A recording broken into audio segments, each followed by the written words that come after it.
Winners and losers from Saturday's NFL action next on Fantasy Football Today in 5. 'Twas the night or day, I guess, before Christmas, and all through the league we had some sloppy, cold NFL action. Welcome to FFT in 5. I'm Chris Towers here, and I hope Santa brought you guys some playoff wins. Looks like I'm going to be moving on in 3 of my 5 leagues, although to be fair, we're recording this Saturday night. We still got a quarter of the NFL action for Week 16 left to go, so nothing's written in stone. Nobody's tickets to the playoffs are punched quite yet, but we've got some Week 16 winners and losers. I'm here on a solo pod by myself. Just want to wish you all a Merry Christmas. Thanks for listening all season, and for those of you who celebrate, hope you have a good holiday. For everyone else, hope you have a good Sunday. Hope this Week 16 action went well for you. Like it did for George Kittle, who headlines our winners for Week 16. He continues to play incredibly well without Deebo Samuel. 6 catches, 120 yards, 2 touchdowns on 8 targets. This was a classic George Kittle performance. It was a lot of yak. It was a lot of big plays. It was a lot of a guy who looks like one of the best, if not on the right day, the best tight end in football. I know that might be sacrilege to some Travis Kelce backers, but man, George Kittle, when he's on, he looks just about as good as anyone. And he's looked really good the past few weeks. The problem is Deebo Samuel's going to return at some point, probably not in Week 17, which is the good news because George Kittle is averaging 16 PPR points per game in 4 games without Deebo Samuel this season. It's night and day the way they use him, the way this offense operates without Deebo Samuel. He's such an important part of what they do. And when George Kittle gets to be the focal point of the offense, I mean, we've seen it the last few weeks. He can be as good as anyone at the tight end position. So Week 17, obvious must start for him. And yeah, moving forward, it's going to be really interesting to see how we view George Kittle next season. 49ers have some questions, whether they go back to Trey Lance at quarterback, whether Brock Purdy's playing himself into a long-term job as their starting quarterback. It's going to be fascinating to see. But right now, at least, George Kittle looks like a top 3 tight end for Week 17.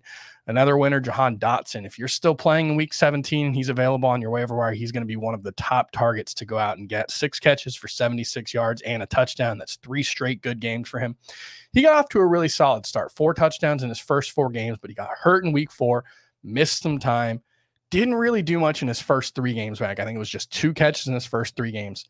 3 games since then, he's been awesome, double-digit PPR points in every game. Jahan Dotson, someone who really reinforcing the idea that when it comes to rookie wide receivers, patience is key. Now, if you dropped him because he went on IR, can't really blame you for that, but the way he's playing right now, he looks like he's someone who's going to be a real breakout candidate next season. Although, heading into Week 17, Washington does have some questions because Carson Wentz did come in. Taylor Heineke got benched and not clear who the starter is going to be. So that's something to keep in mind. That's important for Terry McLaurin as well, because his target share has been much higher with Taylor Heineke than it was with Carson Wentz. So that'll be something to watch for Week 17.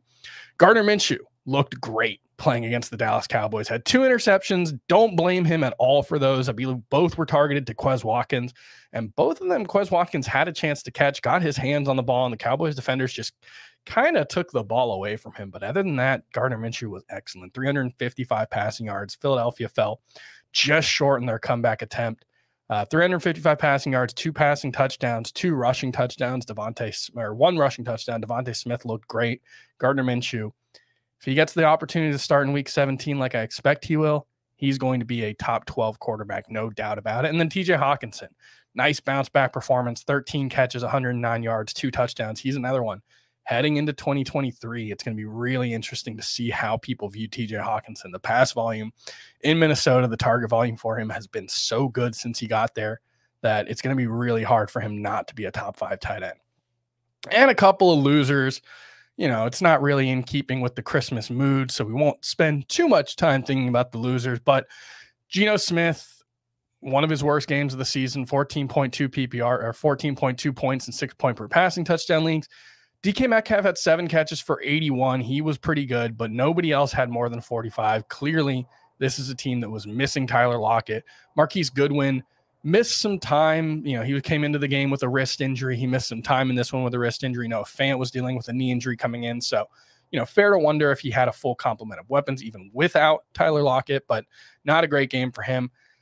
Losers, the vaunted Lions rush defense. We spent a lot of time this week talking about the Lions rush defense, how good they've been since their week 6 bye. They've been one of the best rush defenses in the NFL since week 7. Not so much Sunday against Carolina. Carolina, both Chuba Hubbard and Deontay Foreman had over 100 yards in this one. They had over 100 yards in the first half between the two of them. Each of them, had 100-plus yards. So not a great game for the Lions rush defense, not necessarily a team that you're looking to avoid moving forward.